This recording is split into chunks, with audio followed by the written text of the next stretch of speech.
Sup, you beautiful bastards. I hope you had a fantastic Wednesday evening, Thursday morning. You're watching the DeFranco Show, your daily dive into the news, and we got a lot to talk about today. So buckle up, hit that like button, and let's just jump into it. Starting with, we've got to talk about our douchebag of the day, this guy, who's now been identified as 21-year-old Thomas Elliott. Because at least stunned one day, Thomas woke up and was like, I'm gonna just be a dirty, dirty scumbag at Target. And we only know about Thomas thanks to this woman who noticed that he was following her around the store in Greenville, North Carolina, with her deciding to just subtly begin filming him. And thank God she did, because the camera captured this. Right, the guy's clearly and obviously sticking his phone underneath another woman's skirt. Excuse me, what are you doing? No, I just saw you put that underneath her dress.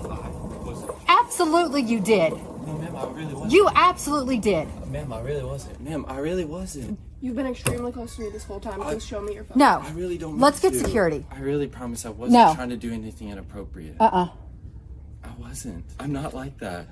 Obviously you are. I literally have it on video. So after that, a security guard shows up, they call the police, and the man gets arrested for felony secret peeping. And as far as who is 21-year-old Thomas Elliott, turns out this creepy scumbag is a volunteer for an elementary school and a church. Or rather, he was, because both places have now kicked his dirty ass out. And as far as online, you got people reacting to his alleged crime with disgust, also with delight to his arrest. But also, for me, it's just another, it's not really a revelation. I think it's something that we all kind of know, is that we never really know what's going on with a person. Right? Someone who on paper appears to be an outstanding citizen serving their community could also in reality be so many different kinds of a monster. And then this ridiculous Marquez Brownlee situation, controversy, scandal, whatever you want to call it, I just call it ridiculousness, that I covered on Monday, that has just continued to grow. In fact, so much so, with more and more people demonizing the man, that Mkbhd himself made a response video. Right? And all of this largely because of his review of the Humane AI pen. This little pen that can send calls and texts and answer questions instead of a screen. It projects light onto your hand. Well, reviewers like Marquez noted, in the future, this could be a good product. And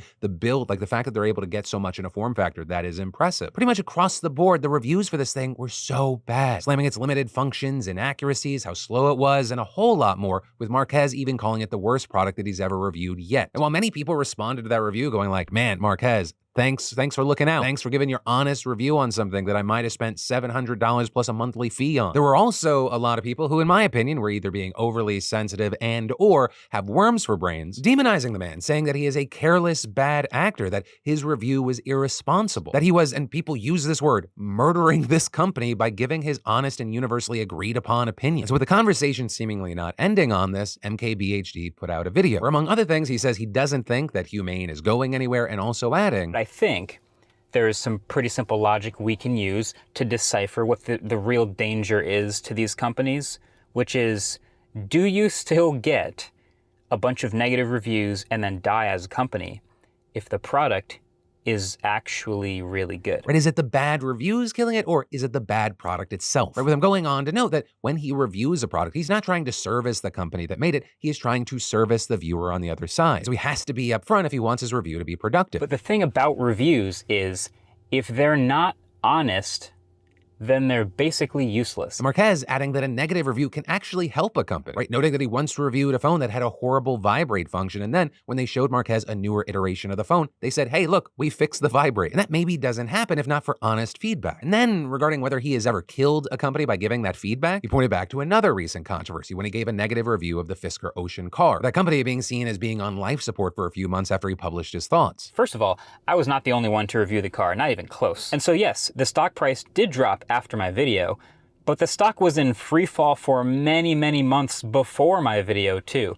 And if you zoom out on YouTube or in the car review space in general, I was far from the only person saying these things about the car for all of these months. Right, because while in both situations he kind of became the poster boy for that take, this was the general consensus, and the same applies to the Humane AI pen. He was not alone, and his thoughts were very much in line with others. Right? And so he closed by saying, you don't get bad reviews without a bad product. Something that also makes this extra silly is the fact that even people at Humane, they've been responding to his video more evenly than many others, with the head of new media at Humane even writing, all fair and valid critiques, both the good and the bad. Feedback is a gift. We reflect and we listen and we learn and we continue building. He's very good at his job, and I encourage him to keep doing his thing and to stay true to himself in the craft. But the last thing I'll say is I'm a little bit of a reviewer myself, and I give Marquez's video a 10 out of 10. You never quite know how a creator is going to react when the pressure is on, the heat is turning up. And this video also exemplified why so many people go to Marquez. In the face of so much stupid, he stood his ground and he let the world know the only people I'm responsible to are my viewers, people that might purchase products. And he did so in a thoughtful, smart, and measured way, even though the whole situation warranted a much more vicious response. And then people are tripping over themselves and losing their minds over how much money Caitlin Clark is going to make in the WNBA. But she's been the biggest name in female college basketball, hell, really all college basketball. She was also, as expected, the #1 woman picked in the draft, with it then quickly coming out that that will make her $76,535 in her first year in the league, with her 4-year rookie deal coming in at $338,056. With also a lot of people learning with that news that picks 1 through 4 earn that in the WNBA, with then people quickly comparing that to the NBA, where last year's #1 pick landed a 4-year contract worth $55 million. With people saying the fact that Caitlin's making less than 1% of her male counterpart, that's wild, especially since it can't be overstated what an impact she's had on the sport. This year, the women's NCAA championship game brought in more eyeballs than the men's, averaging nearly 19 million viewers compared to the men at under 15 million. With all this, among those sounding off, you have other athletes like Pittsburgh Steelers quarterback Russell Wilson, who wrote, "These ladies deserve so much more, praying for the day." And others saying things like, on this salary, Caitlin Clark would qualify for low-income housing in San Francisco. Hell, even Joe Biden spoke out, writing, "Women in sports continue to push new boundaries and inspire us all. But right now, we're seeing that even if you're the best, women are not paid their fair share. It's time that we give our daughters the same opportunities as our sons and ensure women are paid what they deserve." But here is also the reality. If I asked you, how many WNBA games have you watched in your life, what would the answer be? How many of the WNBA team names did you know prior to the draft yesterday? And understand, I don't mean this to shit talk, because I do believe that this is about to change, with the likes of Caitlin Clark and Angel Reese leading the charge. But they are the wave, not the current reality. And the timing of all this is so important. The media rights deal for the WNBA, it is up. And the eyes these young women have drawn, those are going to be powerful. I have no doubt that viewership will go up, attendance will increase, more money will be spent, and there will very likely be many changes, including to salaries, with hopefully the athletes responsible for this change being the first to see the benefit. And sure, as other people have noted, the likes of Caitlin Clark, right, she's going to be fine. She's raked in tons of cash from endorsements and other stuff, but that's not the standard situation for a lot of the athletes in the WNBA. So I guess all of that is to say, I was personally not shocked when I saw that salary, and I'm also not going to be shocked when we all see those numbers go up in the coming years. And for those that were outraged, they want to see change, go buy tickets. Go watch the games. It's a business and it's still in its early stages. I mean, hell, just think about this. The NBA rookie minimum is $953,000, right? And that's based on the NBA as we know it today. When Michael Jordan was drafted #3 back in 1984, he made much less than that. When Michael Jordan was drafted 3rd overall, he made $455,000 his first year. Even if you argued about inflation, you're talking about $1.36 million, which is not that far from a rookie contract. And then, when I heard that 1 in 5 Americans have learned a new language on their bucket list, it instantly made me want to remind you of the deal that you can get using my link at babbel.com/DeFranco for up to 60% off. Yes, really, and that's thanks to the fantastic partner of the PDS, Babbel. Where right now, you could move towards completing that goal of learning a new language in as little as 3 weeks. Because Babbel works because they focus on teaching you modern conversations that you use in the real world using native speakers, not computers. And Babbel's personalized learning content, real-time feedback, tracking, and visualizations help keep you focused and motivated. Plus, I think you, like I found myself doing, will really enjoy the sound that you hear when you get it right. I mean, one study even found that using Babbel for 15 hours is equivalent to a semester at college. So if you're serious about speaking another language, what Babbel can promise you are useful language skills along with learning the context, traditions, and culture that the language you're learning is grounded in. So here's a special limited time deal just for y'all. Right now, get up to 60% off your Babbel subscription, but only for you at babbel.com/DeFranco. Get up to 60% off at babbel.com/DeFranco, spelled BABBEL.com/DeFranco. Rules and restrictions may apply. And then, so unfortunately, it is not a secret that we have a problem with police violence in this country. The US far surpassing most wealthy democracies in the number of people killed by police. But what's also notable, and what I really want to talk about today, is how many of these deaths actually occur when police are trying to avoid killing. And specifically, what I'm talking about here is what police call less lethal force, which is this catch-all term to describe common tactics used to stop people without causing, quote, serious bodily harm or death. Except when misused, that's often exactly what happens, as was the case when police murdered George Floyd in 2020. 2020. While that encounter was caught on video, it was forced in front of all our faces, many others throughout the United States have escaped notice. And the DOJ has actually acknowledged that its data on these types of encounters is incomplete, and they blame inadequate reporting from police departments. But it also doesn't make the information it does have publicly available. And that's exactly why this new investigation led by the Associated Press is so valuable. It gives a new understanding of exactly how big of a problem this is, with it finding, among other things, that over a decade, more than 1,000 people have died after police subdued them through means not intended to be lethal. And even more than that, the investigation has provided us with new insights into who is most affected, how these encounters typically play out, and why they keep happening. So let's dive in. Now, to be precise, the investigation logged 1,036 deaths from 2012 through 2021. This was a 3-year effort that involved 7,000 requests for government documents and body camera footage,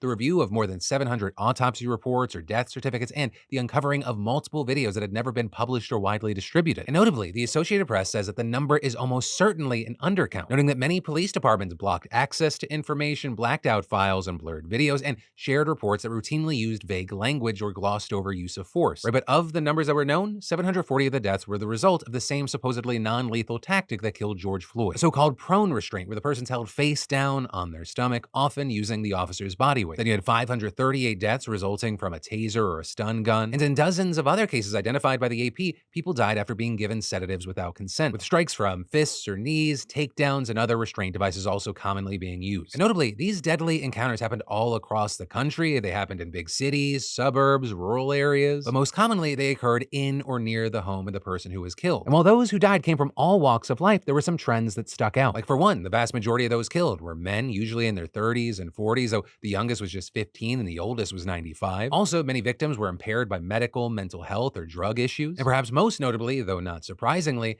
Black Americans were disproportionately affected, making up a third of those who died despite representing only 12% of the US population. And the reason that I say it's not surprising is because this is reflective of the same trend we see again and again in this country when it comes to policing, with just one example of this being the Justice Department's own findings that Black people account for more unjustified stops for minor offenses, more illegal searches that produce no contraband, and more instances of unnecessary force or arrest without probable cause. You know, the 2015 case of Donald Ivey Jr., it's one of those cases where you see these different aspects of race, mental health, and the use of force converge. He was a 39-year-old Navy vet with schizophrenia, and police thought that he looked suspicious because he was walking with a lean and only had one hand in the pocket of his coat, though his family argued that he was just racially profiled. And while Ivey was cooperative at first, he began to resist when the officers laid hands on him, which is also a known trigger for some that have severe mental illness. This led to the officers tasing Ivey, chasing him down, beating him with batons, tasing him several more times, and then putting him in a prone restraint. And after Ivey stopped breathing, the department quickly ruled that the officers acted appropriately and blamed a medical crisis for his death. And so what we also see with this tragedy is another one of the key findings from this investigation, that officers regularly resort to force even in circumstances that aren't imminently dangerous to them. In fact, it was actually only in about 30% of the cases looked at by AP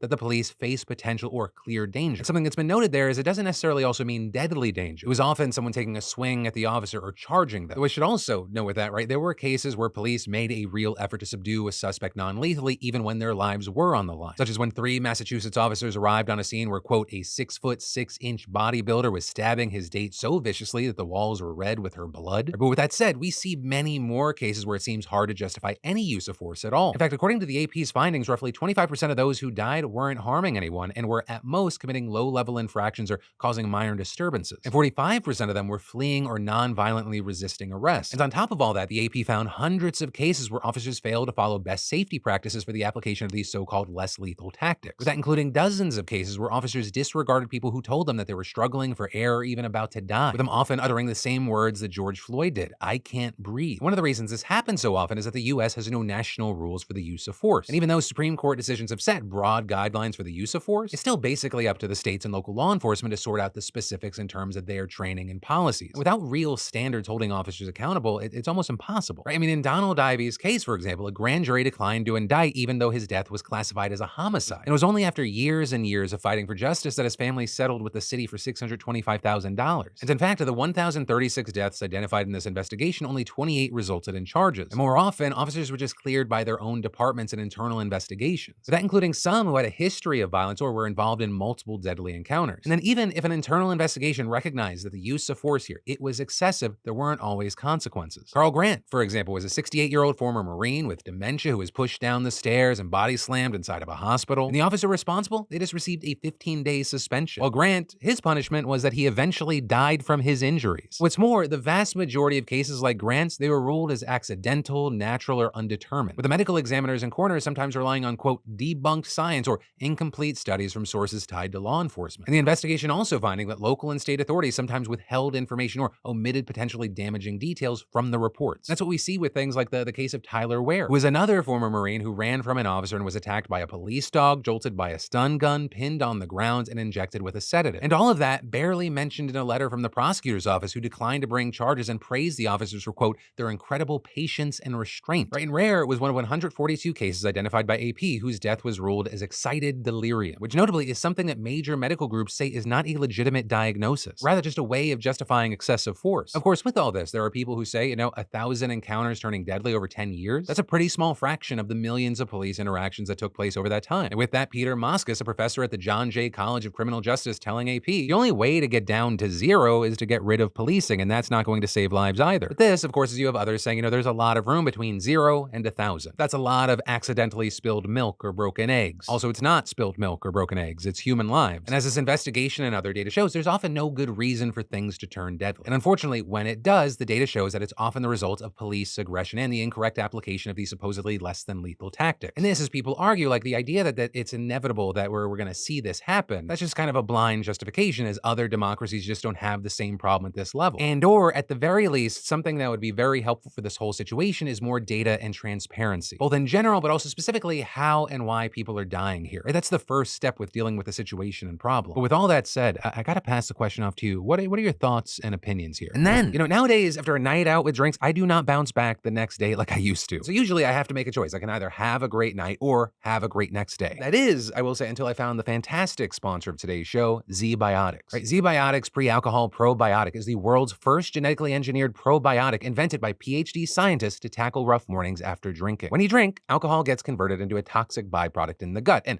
that byproduct is a big reason why you feel so rough the next morning. And ZBiotics produces an enzyme to break this byproduct down. It's designed to work like your liver, but in your gut where you need it most. So just drink ZBiotics before drinking alcohol, drink responsibly, and get a good night's sleep to feel your best tomorrow. I will say, the first time that I tried it, I drank a bottle before I went to a Chargers game, before any alcohol, and I ended up just being amazed at how good I felt the next day. It's nice to be thankful about the good decisions made by yesterday Phil when you're today Phil, without having to sacrifice what feels fun for today Phil now for tomorrow Phil. It's great for those nights, but also vacations, weddings, birthdays, reunions. There's so much going on. So get the most out of your spring plans by stocking up on pre-alcohol now. Just go to ZBiotics.com/DeFranco and use code DeFranco to get 15% off your first order. That's ZBiotics.com/DeFranco using code DeFranco at checkout for 15% off. And thanks ZBiotics for sponsoring today's show. And then we should talk about this Asna to Bassem situation, because right now, a lot of people from all sides are accusing USC of hating free speech. And most of that now stemming from USC canceling next month's valedictorian graduation speech. Right? Because Asna is the valedictorian. She actually learned that her speech was going to be canceled before she even submitted anything to the university, which has led to accusations that they were silencing to Bassem, who is openly pro-Palestinian and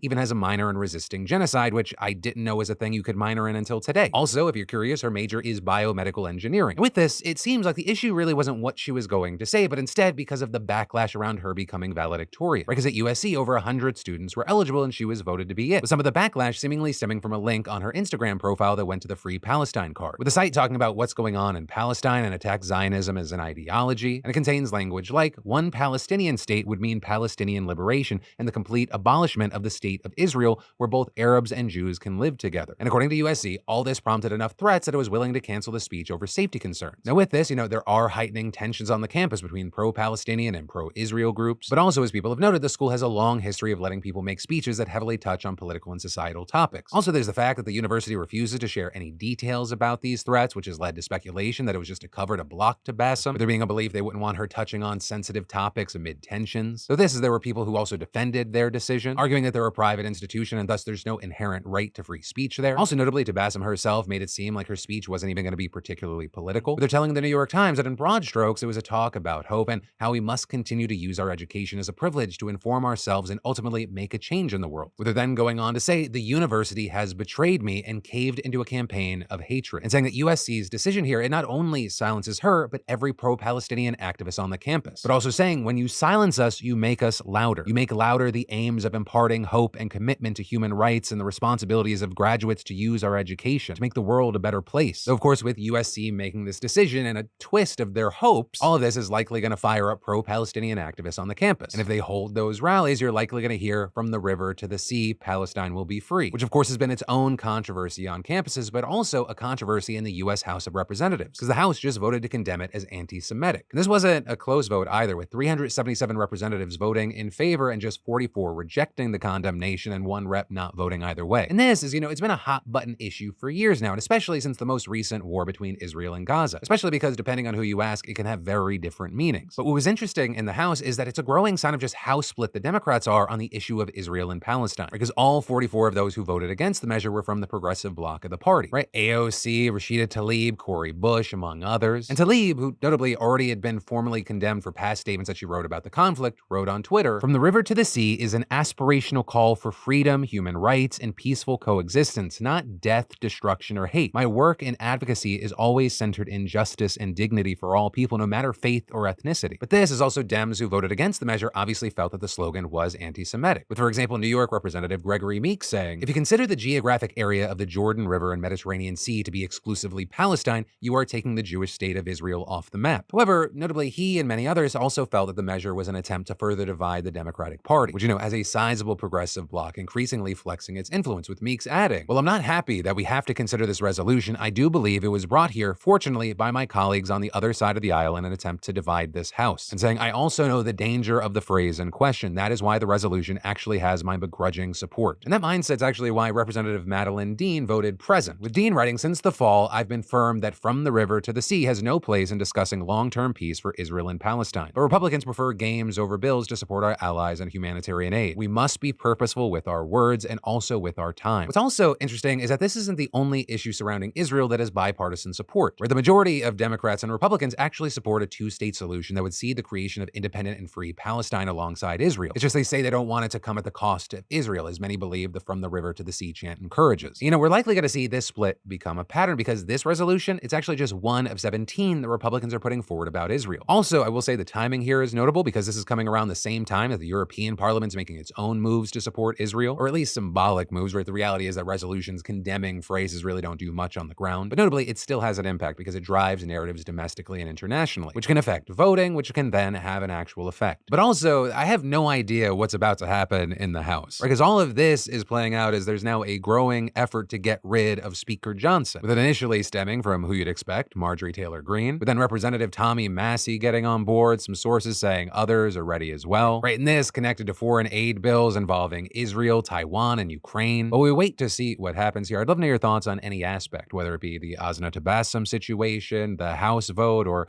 the potential ousting. And then, finally, today I have that update that I promise to give you every 2 weeks, as well as commentary. We dive into the comments on the last show and see what y'all were sounding off on. As far as the update on those of you interested in the business side of things, on this week's new limited Beautiful Bastard drop, we've got some clear winners, which you can still snag for yourself right now over on the site. The I Don't Know Where I'm Going tee taking gold, the new Yeah No I'm Fine gear taking silver, the only constant is change taking bronze, and almost making the podium was Go Easy on Yourself, though the tank top actually sold more than the shirt, which we never see. So I'm gonna take a look back and see what other designs I might want to use to make more tank tops. So if you haven't snagged one yet and you want to, get it, and also thank you to everyone that took part in this drop. But with that said, jumping into the comments on yesterday's show, I gotta say, I got a special joy with so many people being shocked we talked about the Warhammer 40K drop, with one of yesterday's top comments just being, "I never thought I'd see Philip cover Warhammer 40K news," with Atmatan saying, "The warp calls to us all." All I can really say here is it benefits us to have some nerds on the team, and I genuinely mean that with love, because I always get a kick out of it, because one, the people that are a part of that community are like, holy shit, Phil's talking about this, but then also two, when we talk about something that's niche and we make it consumable to the mass public, there's a special joy I get to introducing people to a world or a situation that 90% of them are not familiar with. And as is often the case, no matter how niche a situation is, it's usually applicable to most people to some sort of human level. Also, regarding the question, I connected that story of what's the most aggravating retcon that you've experienced. A comment that I saw a lot of people making that ended up getting a lot of likes in a lot of different places was, "Somehow Palpatine survived," which a lot of people agreed with, but then also, like in the comments, there was a nerd fight happening. Toxic Audrey saying, "But he didn't, he died. The Palpatine you see isn't the one from the Death Star that Vader killed. It was a clone made made from his DNA. Snoke is also a clone. There was a cloning lab on Exegol. This was explained in the movie. And then others saying, okay, that explanation is bad and lazy, and that is why people are criticizing it. The writer explaining their work does not legitimize the work. It is entirely possible to have a narratively consistent pile of shit. I don't know. I didn't mind the movie. I don't get worked up about stuff like this, but I'm also kind of a normie casual when it comes to this sort of stuff. And then, as far as the other comments, there was a smattering of comments on all stories, but there was a bloodthirst